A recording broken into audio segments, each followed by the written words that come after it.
Dan ada yang bilang sebenarnya sebelum sholat id itu boleh nggak sih makan? Boleh, sunnahnya adalah boleh. Ya, hukumnya adalah sunnah. Diperbolehkan untuk makan sebelum menjalankan sholat id, Idul Fitri. Kemudian nanti setelah sarapan kita sholat id, kemudian mengunjungi rumah, silaturahmi dan lain sebagainya. Hati-hati dengan yang namanya kue kering. Kalau kita sudah terlalu banyak manis, tubuh kita sudah kasih alarm sebenarnya, Mbak. Ada alarmnya, kok aku kenyang cepet ya, padahal baru makan kue ini sedikit gitu. Nggak apa-apa, masih baru kue kering, habis ini saya tak makan lontong sayur deh, nggak apa-apa gitu kan. Kesian nih nenek udah masak dan lain sebagainya. Kalau misalkan siang kita udah makan seperti itu, berarti di pagi hari dan malam harinya maka harus diganti dengan makanan yang sehat lagi. Oh, aku nggak obes kok, aku nggak gemuk, badanku ideal, jadi aku sah-sah aja nih mau makan apa aja. Nggak seperti itu.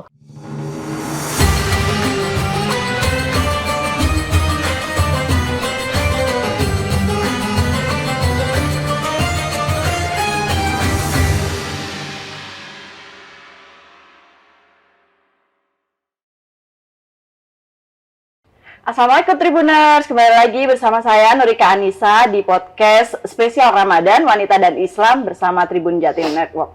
Wah, nggak kerasa nih udah 1 bulan, hampir 1 bulan berpuasa, dan menjelang Lebaran ini ada yang dilema nggak sih? Kayak misal pengen makan opor, pengen makan rendang dan sebagainya, dan makanan-makanannya yang kayaknya nikmat banget nih, bisa bikin kayak istilahnya balas dendam. Tapi baik gak sih sebenarnya buat tubuh? Dan gimana sih caranya kita mengontrol makanan biar lebih tetap sehat sepanjang bulan Ramadan, dan khususnya nanti nih ketika Lebaran gak kalap lah istilahnya.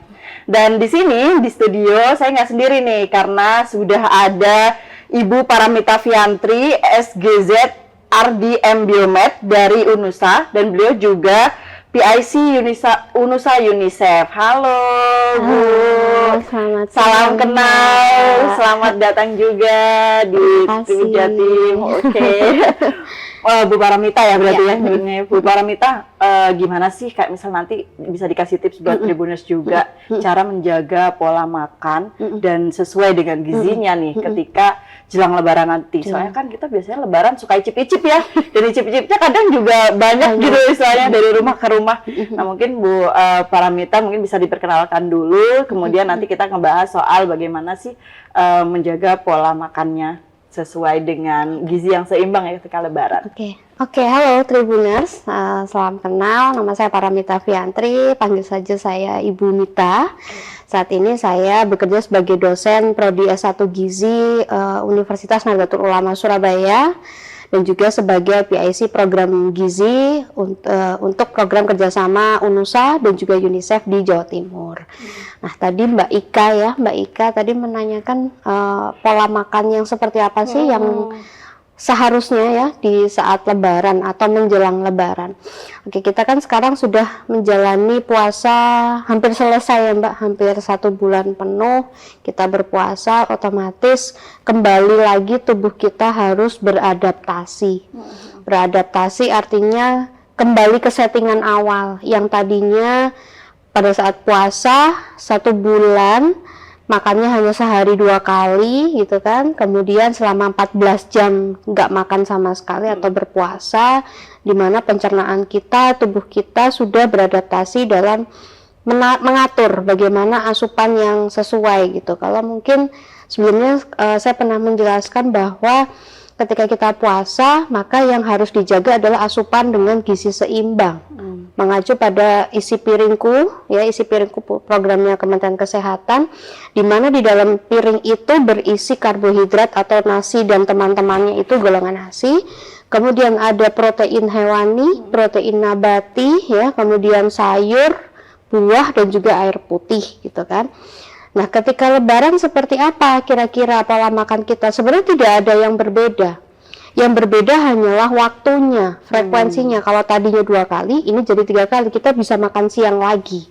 Nah, tapi kalau dari sisi frekuensi, kita kembali ke settingan awal, makan seharusnya adalah 3 kali, idealnya adalah 3 kali sehari. Makan pagi ya, sekitar jam 6 sampai jam 8 pagi. Kemudian makan siang itu antara jam 11 sampai jam 2 siang, itu udah paling mentok ya, jam 1 lah itu. Kemudian makan malam itu adalah jam 5 sampai jam 7 malam. Nah, kemudian kalau Lebaran yang membedakan adalah lebih kepada jenis makanannya. Kemudian frekuensinya juga, berapa banyak rumah yang akan kita datangi. Kadang suka ikut satu rumah ke rumah yang lain. Itu ya, kemudian kan kita kalau mengikuti namanya sunnah Rasul, kita bertamu, disuguhi ya harus dimakan gitu kan. Tinggal bagaimana kita mengatur jumlahnya dulu. Yang paling penting adalah jumlahnya. Kalau pagi setelah sholat id, anggap ini hari pertama kita sholat id, otomatis kan setelah sholat id kita harus makan. Dan ada yang bilang sebenarnya sebelum sholat id itu boleh nggak sih makan? Boleh, sunnahnya adalah boleh. Ya, hukumnya adalah sunnah. Diperbolehkan untuk makan sebelum menjalankan sholat id, Idul Fitri. Nah, makannya ya sudah dihitung sarapan, tetap dengan pola gizi seimbang seperti itu. Kemudian nanti setelah sarapan kita sholat id, kemudian mengunjungi rumah, silaturahmi dan lain sebagainya. Hati-hati dengan yang namanya kue kering. Kue kering itu kan kecil tapi kecil, tapi dia kalorinya cukup tinggi karena dia mengandung tepung, mengandung gula, susu kental manis dan lain sebagainya. Nah, apakah tidak boleh? Gitu. Nah, tapi kita yang bisa membatasi diri kita gitu ya, karena sebenarnya tubuh kita ini pintar untuk mengenali jenis-jenis makanan yang ada gitu. Kalau kita sudah terlalu banyak manis, tubuh kita sudah kasih alarm sebenarnya, Mbak. Ada alarmnya, kok aku kenyang cepet ya, padahal baru makan kue ini sedikit gitu. Nah, itu sudah alarm pertanda bahwa ya wes jangan bawa paksa lagi gitu. Jangan dipaksa lagi, jangan terus nggak apa-apa masih baru kue kering, habis ini saya tak makan lontong sayur deh, nggak apa-apa gitu kan, kesian nih nenek udah masak dan lain sebagainya. Nah, kira-kira seperti apa cara mengantisipasinya? Cara mengantisipasinya adalah selain dari frekuensi, waktunya. Kalau misalkan kita tadi sudah makan kue kering, misal ada 5 keping, 5 macam gitu ya, 5 macam kue kering, masing-masing udah ambil 1. Kapan saya boleh makan lontong opor nih misalkan? Berikan jeda antara 1 sampai 2 jam. Biarkan lambung kita beristirahat terlebih dahulu, karena masa pengosongan lambung itu kan antara 1 sampai 2 jam. Setelah itu makan makanan lontong opor. Apa sih yang harus diperhatikan dari makanan lontong sayur, lontong cap gome dan lain sebagainya itu gitu ya, rendang dan sebagainya. Yang paling diperhatikan adalah konsumsi jenis makanan bersantannya, 1, karena santan mengandung lemak ya. Kemudian yang kedua adalah berapa porsi jumlah lauk hewani yang sudah kamu makan. Misalkan, tadi lauknya saya ambil opor, boleh nggak kalau saya ngambil telur petisnya? Telur petisnya separuh misalkan. Tadi opornya ambil potongan yang paling kecil, dada gitu, atau mungkin yang suwir kayak gitu ya. Terus ada rendang nih, boleh nggak saya ngambil rendang lagi? Nggak boleh. Karena jumlahnya sudah sesuai. Tapi kalau saya mau ambil orem-orem tempenya, boleh nggak? Boleh. Terus apalagi yang harus dibatasi? Karena semua kuahnya bersantan, maka pilihlah salah satu kuah yang paling light, yang paling rendah kadar santannya. Misalkan, sayur manisannya nih yang paling sedikit santannya, ya udah ini aja yang saya agak banyakin. Tapi kalau yang opornya ambil sedikit saja, 1 sendok makan cukup bumbunya. Kemudian rendangnya juga 1 sendok makan bumbunya, itu sudah cukup. Nah, kemudian nanti saya pindah rumah lagi, disuguhin lagi nih. Mungkin ada sari apel biasanya minuman manisnya, es dogernya dan sebagainya. Kalau minuman manis, biasanya kalau minuman kemasan, otomatis kita pasti akan bisa pilih kan, atau bawa air putih sendiri. Tadi sudah makan berlemak, berarti nggak harus menunggu tubuh kita mau warning, tapi adalah peningkatan kesadaran diri, itu penting Mbak. Nah, kemudian kita sudah pilih air putih. Nah, nanti waktu mau makan malam, saya boleh nggak nih makan lontong opor lagi? Kalau bisa jangan. Karena Lebaran itu kan nggak sehari 2 hari, kadang kita sampai Lebaran ketupat bahkan 7 hari. Itu masih ketemu lagi, bahkan nanti setelah cuti habis halal bihalal masih ketemu lagi sama lontong opor. Nah, itu berarti yang harus diperhatikan adalah frekuensinya, kemudian jenis pengolahannya seperti apa, bahan makanannya, kemudian jenis masakannya mana yang paling tinggi mengandung santan, maka itu yang kamu ambil yang paling sedikit gitu. Batasannya seperti itu. Gambarannya kira-kira seperti itu. Tapi kalau untuk porsi ideal nih, misal nih, kan kadang kita makan tuh makan jajanannya selesai terus opornya dikit aja gitu, terus nanti agak malam juga ini juga makan juga. Nah itu apakah akan juga disamakan dengan sebelum Lebaran gitu? Maksudnya kayak misal, oh ya udahlah aku habis makan opor gak usah yang bersantan-santan, nanti coba healthy lagi atau besoknya lagi coba makan yang lebih healthy lagi, itu akan lebih mengontrol atau seperti apa? Betul banget, Mbak. Jadi memang kita yang bisa mengontrol. Kalau misalkan siang kita udah makan seperti itu, berarti di pagi hari dan malam harinya maka harus diganti dengan makanan yang sehat lagi. Atau bahkan mungkin bisa konsumsi sayur atau buahnya lebih banyak dari yang biasanya. Karena kita tahu nih nanti siang ada acara, misalnya ada halal bihalal di sini, udah pasti kan makanannya seperti itu. Nah, tadi karena terkait dengan adat istiadat, tradisi Lebaran dan lain sebagainya, maka ya cara meminimalisirnya seperti itu. Kalau sudah tahu acaranya siang, ya berarti pagi dan malam kita harus menjaga sendiri gitu, makanan konsumsi sayurnya lebih banyak. Kemudian yang paling penting adalah memberikan jeda dalam setiap kali makan. Kemudian ketika Lebaran juga biasanya kan kumpul keluarga, nggak tidur nih semalaman karena ngobrol dan sebagainya. Nah itu yang jangan seperti itu, karena tubuh kita tetap butuh istirahat. Kalian kita kasih makan terus tapi nggak dikasih waktu jeda istirahat juga, nanti pencernaan kita akan protes. Salah satu yang mungkin muncul adalah ketika kita nggak tidur tapi makan terus, karena ketika orang itu nggak tidur pasti akan rasa lapar terus. Jam tidur kelewat, misalnya biasanya tidur jam 9 tapi kan ada sesuatu hal ngerjain tugas atau lain sebagainya, jam 12 belum tidur pasti akan lapar. Makanya kalau dibilang nikus makan mie jam 12 malam itu real gitu, karena ketika kita nggak tidur, tubuh kita nggak dibawa istirahat, maka mesinnya kan jalan terus, mesin pencernaan kita akan jalan terus, maka akan butuh makan lagi. Nah itu yang harus dijaga. Jadi tidur cukup ya, meskipun banyak agenda, diupayakan tetap tidur cukup, sehingga ditambah lagi juga dengan minum air putih yang banyak gitu, karena air putih bisa menetralkan konsumsi santan, Mbak. Ini baru tahu juga nih kalau misalnya air putih menetralkan konsumsi. Kalau untuk peran dari sayur dan buah itu untuk kita mungkin apakah juga menetralkan konsumsi santan, dan berarti pola tidur yang cukup ngebantu metabolisme juga ya? Betul, Bu. Jadi memang permasalahan yang paling banyak ditemui ketika Lebaran itu adalah namanya penyakit metabolik sindrom. Jadi kumpulan dari permasalahan kondisi metabolik tubuh, gangguan metabolisme tubuh yang disebabkan oleh asupan makanan tinggi kalori dan makanan tinggi lemak. Nah, kondisi-kondisi metabolik yang kemungkinan berubah apa? Salah satunya adalah penumpukan lemak di tubuh, yang resikonya terhadap peningkatan kadar kolesterol, resiko penyakit jantung, stroke, dan lain sebagainya.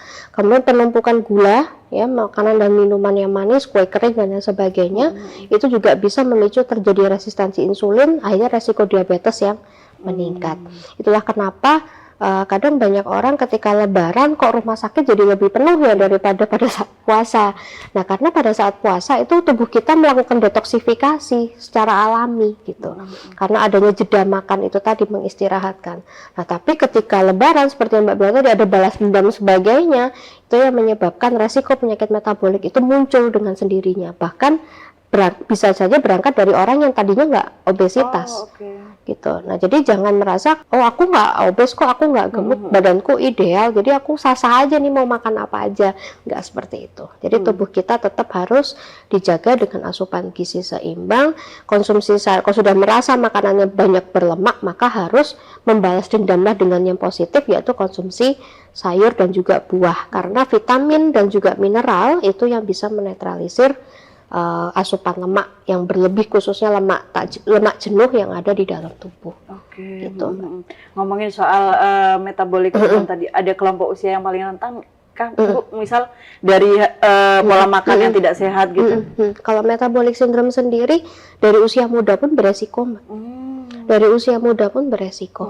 Biasanya kita bisa melihat dari lingkar pinggangnya. Nggak biasa saya lihat ya. Terus salah satunya itu, kemudian hasil pemeriksaan laboratorium terkait dengan profil lemak ya, profil lipid itu ada LDL, ada kolesterol itu seperti apa, kemudian terkait dengan status gizinya dia obesitas atau tidak gitu ya. Nah, sama hipertensi. tensinya, resikonya mengarahnya ke sana. Nah, ketika seseorang di usia yang masih muda mengabaikan asupan makanan gitu ya, yang berlebihan, yang penting aku kenyang, aku makan banyak nggak bakal gemuk kok. Nah, kenapa sih kok ada orang yang makan banyak tapi badannya bisa nggak gemuk gitu kan? Nah, ada orang yang makannya sedikit tapi bisa gemuk gitu. Nah, itu semua tergantung dari komposisi tubuhnya. Komposisi tubuh setiap orang itu berbeda-beda. Ada yang memang massa ototnya lebih besar, ada yang massa ototnya lebih kecil tapi massa lemaknya besar dan lain sebagainya, itu berbeda-beda. Jadi kita tidak bisa menyamakan karena merasa badanku mirip kok sama dia. Misalkan ada seorang food blogger yang seperti itu misalkan ya, aku pengenlah makan kayak dia, badannya ideal kok seperti itu. Nah, itu yang bukan menjadi sebuah figur yang dilihat, tapi adalah dia makan, ternyata makannya banyak tapi olahraganya dia juga konsisten, dia kencang dan lain sebagainya. Nah, itu mungkin bisa diambil sisi positifnya. Cuman terkadang kan kita lebih seringnya ngambilnya setengah-setengah nih. Informasi itu kadang dapetnya kan setengah-setengah. Nah, maka yang perlu diperhatikan adalah kesadaran dari diri sendiri bahwa apa yang kamu makan itu akan menentukan kesehatanmu di masa depan. Seperti itu. Apa yang kamu makan menentukan kesehatanmu di masa depan. Kalau misalnya baik lagi nih, kita ngomongin soal opor, rendang, dan makanan bersantan. Sebenarnya orang tuh kadang ngerti kalau misalnya makan bersantan nanti seperti ini, kesannya seperti ini. Tapi secara penjelasan gizi, bahayanya makan bersantan, apalagi sampai misalnya diangetin, itu seperti apa sih? Oke, istilah di Jawanya blendrang. Blendrang, bener. Makin enak sebenarnya. Makin dianget, makin enak, gitu kan ya. Dimana santan itu kan kalau kita tahu dia terbuat dari kelapa, tapi bagian kelapa yang mengandung lemak jenuh gitu kan. Nah, lemak jenuh itu ketika dia dipanaskan terus-menerus, maka kandungan lemak jenuh yang semakin jahatnya dia akan semakin bertambah. Kalau bisa dibilang peribahasannya adalah semakin enak makanan bisa jadi semakin tidak sehat, bisa jadi seperti itu. Nah kan, kira-kira seperti apa? Berbahaya nggak? Iya, resikonya adalah peningkatan kadar kolesterol total. Nah, kalau sudah ada peningkatan kadar kolesterol total, pasti akan diikuti peningkatan LDL. Nah, kalau sudah LDL ini meningkat jauh, resikonya adalah ke penyakit jantung. Nah, rata-rata faktor resiko dari orang yang punya penyakit jantung adalah pasti riwayat, kalau kita telusuri riwayat makannya, pasti dia hobi makanan bersantan. Salah satunya itu, kemudian jeroan, ya. Kalau kita ketemunya di Lebaran, ya jeroan, ya rendang ati. Benar.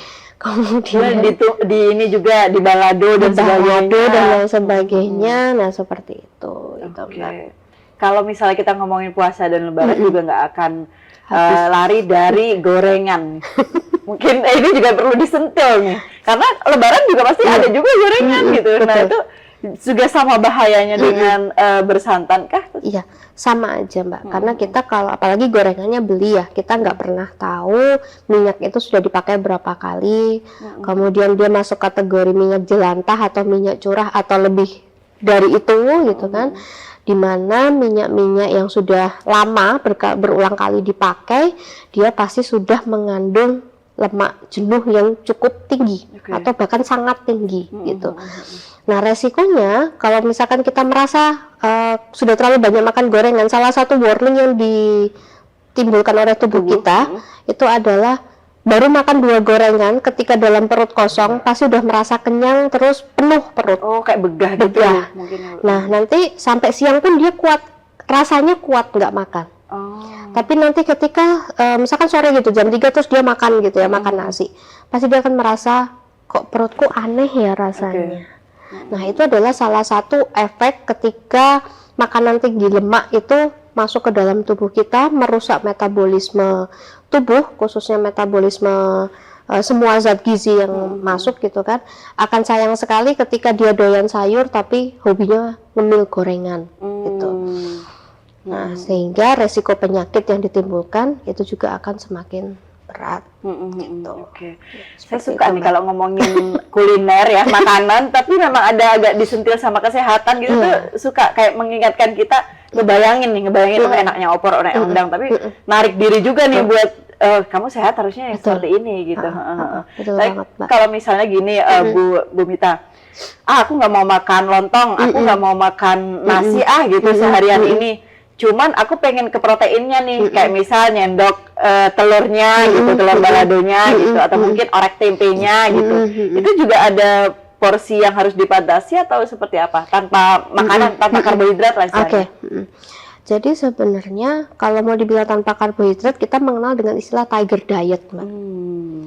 Diet harimau. Oke. Dimana harimau itu kan makannya daging ya. Gitu. Nah, tapi perlu diperhatikan juga bahwa kelebihan protein hewani itu akan menyebabkan pemecahan yang namanya keton. Ketika keton itu di dalam tubuh pecah menjadi semakin banyak, maka resiko terhadap penyakit-penyakit lain, contohnya ginjal. Ginjal itu tidak bisa, dia akan berat kerjanya ketika protein hewani yang berlebihan terlalu banyak gitu ya. Nah, sehingga perlu juga seharusnya meskipun dia makannya adalah hanya protein, dia tetap harus sesuai dengan kebutuhannya. Jadi kalau dibilang tidak ada substitusi kalau dalam prinsip gizi seimbang. Substitusinya ya harus yang sejenis. Misal dia tidak mau makan nasi, digantinya lontong atau digantinya kentang, digantinya yang lebih kompleks lagi ya, semacam karbohidrat seperti gandum ataupun nasi merah. Nah, itu benar gitu. Tapi ataupun protein hewaninya tadi udah makan daging sapi, berarti nanti makannya ayam gitu. Nah, itu boleh gitu. Tapi bukan berarti ayam ini bisa menggantikan porsinya nasi gitu. Ataupun ayam ini bisa menggantikan porsinya tempe. Apalagi tempe bisa menggantikan porsinya sayur. Nah, ini yang nggak bisa seperti itu. Jadi tidak ada sistem substitusi seperti itu, kecuali substitusinya adalah dari jenis yang memang satu jenis. Oh, dia tergolong karbohidrat, dia tergolong protein hewani, dia tergolong nabati dan tergolong sayur ataupun buah. Seperti itu. Berarti tetap kembali ke porsi yang sesuai dengan kebutuhan. Artinya ya kan kita semua tahu ya Mbak, sunahnya adalah apa makanan, khususnya makanannya kalau dikonsumsi berlebihan pasti akan memberikan efek yang tidak baik di dalam tubuh. Seperti itu. Jika itu untuk orang dewasa, bagaimana dengan anak-anak mungkin? Karena kan Lebaran juga pasti ini bisa menjadi tips buat orang tua juga untuk lebih mengawasi rasanya untuk anak-anak. Nah, itu seperti apa? Nah, anak-anak ini kan, apalagi anak-anak ya, dia ada fase yang namanya fase pertumbuhan. Fase pertumbuhan itu berarti ya dia harus mencukupi gizi seimbang sesuai dengan usianya. Nah, sesuai dengan usianya bukan berarti dia diberikan makanan sesuai dengan menu keluarga itu sama dengan usianya orang dewasa. Ada usia-usia di mana misalkan di usia sekolah gitu ya, dia memang membutuhkan protein lebih banyak gitu kan. Dia boleh makan double protein hewani. Nah, biasanya yang salah kaprah prinsip 4 sehat 5 sempurna tuh masih terngiang-ngiang, di mana susu itu adalah sebagai pelengkap. No, susu sekarang adalah bagian dari protein hewani. Nah, kalau dia bagian dari protein hewani, maka dia tidak setiap hari, terus pokoknya anakku sudah minum susu, nanti makannya agak nanti aja deh, nggak apa-apa. Nah, itu yang perlu diperhatikan, yang harus diluruskan gitu. Nah, terutama pada saat Lebaran, biasanya kalau kita berkunjung ke sana ke sini karena tahu ada anak kecil disediainnya susu UHT kotak. Benar. Nah, itu yang perlu kita harus notice juga Mbak sebagai orang tua, di mana susu UHT kalau yang sudah rasa-rasa seperti itu, dia lebih tinggi kandungan gulanya daripada susunya. Nah, itu yang harus diperhatikan. Bukan berarti si anak ini udah minum susu dia nggak usah makan. Oh, kamu nggak mau nih makan lontong? Karena udah minum susu itu aja gitu sama kue. Karena banyak kue-kue kayak astor dan lain sebagainya. Belum lagi jajan-jajannya permennya dan lain sebagainya. Nah, itu yang pasti harus diperhatikan. Karena bukan berarti karena masih anak-anak dia usia pertumbuhan bisa diberikan makanan sebanyak mungkin atau apapun diberikan gitu. Karena resiko penyakit itu pun seperti diabetes anak, penyakit jantung pada anak itu ada. Dan berangkatnya dari mana ya? Pola makan lagi, kembali lagi pola makan. Dan ketika si anak itu dibiasakan makanannya, oh nggak apa-apa deh, nanti kamu minum susu aja, nanti habis itu baru makan nasi sama rendang ya, gitu, nggak dikasih sayurnya. Misal anakku nggak mau sayur, nggak usah dipaksa. Nah, itu yang mesti harus diluruskan gitu. Karena si anak ini justru karena dia di fase pertumbuhan, maka prinsip gizi seimbang ini yang harus dibiasakan sejak kecil, sehingga nanti pada saat usia menuju dewasa, saya nggak bilang usia remaja ya, karena kalau remaja itu lebih mengarah ke persepsi dan juga faktor eksternal lebih banyak. Biasanya lingkungan ya, faktor lingkungan lebih banyak. Tapi kalau udah menuju usia dewasa, resikonya akan semakin tinggi dan dia akan semakin susah untuk diarahkan. Jangan makan itu, apalagi nanti kalau anaknya udah ngekos. Dia jangan makan ini terus, ini ya siapa tahu gitu, pengen tahu. Nah itu karena dia sudah nggak terbiasa. Gitu, Mbak. Wah, ini nggak hanya kita sebagai orang dewasa, tapi juga para moms yang pengen mewanti-wanti lah gitu, membatasi dan bukan membatasi, istilahnya lebih menjaga pola makan untuk anak. Nah, euforia dalam Lebaran itu kan sebenarnya nggak hanya soal makanan, tadi sempat disinggung juga oleh Bu Mita, pola tidur ya. Pola tidur. Mungkin kita terlalu bersenang-senang, bercengkrama dengan saudara-saudara sampai lupa soal kebutuhan istirahat. Nah, apakah misal nih kita begadang atau mungkin mengganti tidur yang malam itu, coba tidur siang dulu di sela unjung-unjung gitu. Nah, itu seperti apa untuk lebih mengatur pola tidurnya atau pola istirahatnya? Itu bagus, Mbak. Jadi memang tidur siang itu kan sebenarnya disarankan ya. 2 jam tidur siang itu memang disarankan karena memang tubuh ini capek gitu. Capek itu dalam artian ya pikiran, kemudian bersosialisasi setelah aktivitas memang butuh istirahat. Ketika kita capek, makanannya juga nggak sehat, maka akan memicu terjadinya penyakit gitu kan. Nah sehingga kalau sudah dirasa badannya capek ya maka istirahatlah. 2 jam tidur siang ditambah 7 jam untuk tidur malam gitu. Jadi pola tidur jangan begadang, kurangi screen time karena dimana sifat radiasi itu juga bisa mengganggu siklus tidur gitu kan. Nah sehingga sayang banget yang bagi yang Tribuners mungkin ya yang sudah berusaha banget jaga pola makan, kemudian olahraganya juga teratur seperti itu, karena olahraga itu dalam porsi Lebaran ini kan kadang nggak sempet ya. Nah usahakan kalau silaturahmi ini palingnya jalan deh ke rumah saudara gitu, usahakan jalan karena aktivitas fisik itu tetap dibutuhkan untuk menjaga kesehatan gitu, termasuk asupan makanan itu akan menjadi lebih efektif itu pencernaan kita ketika diimbangi juga dengan aktivitas fisik dan juga pengelolaan stres sama istirahat yang cukup. Seperti itu komplit banget. Iya, lengkap banget nih, kita tadi udah ngomongin soal percamilan, opor, kemudian permen dan lain-lain, susu untuk anak-anak, sampai ke pola tidur juga ya Bu ya. Nah mungkin dari obrolan ini kita bisa menarik bahwa sebenarnya bukan berarti nggak makan ya, tapi tetap makan, cuman bagaimana mengaturnya seperti itu. Siap, terima kasih loh Bu Mita. Ini kesempatan saya juga buat sebenarnya pertanyaan titipan ini sebenarnya.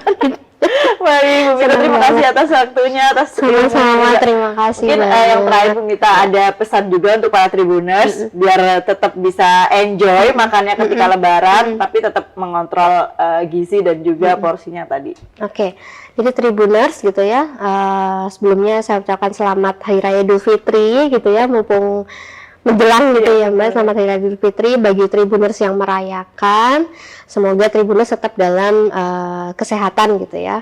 Nah mungkin pesan dari saya, kalau makan gitu ya, makan pada saat Lebaran baik itu kue kering, cemilan, minuman manis ataupun makanan utamanya, tradisi kita kan memang banyak konsumsi makanan-makanan seperti lontong sayur dan lain sebagainya, maka aturlah porsinya, kemudian aturlah frekuensinya, kemudian jangan lupa untuk konsumsi air putih minimal 8 gelas sehari, kemudian pantau juga istirahat dan juga aktivitas fisiknya supaya bisa menjalani Hari Raya Idul Fitri dengan sehat walafiat dan menikmati liburan bersama keluarga seperti itu. Wah, udah nggak sabar nih menjelang Lebaran. Bentar lagi siap. Terima kasih loh Bu Mita atas waktunya. Semoga bisa berkunjung ke sini lagi. Amin. Dengan senang hati. Siap.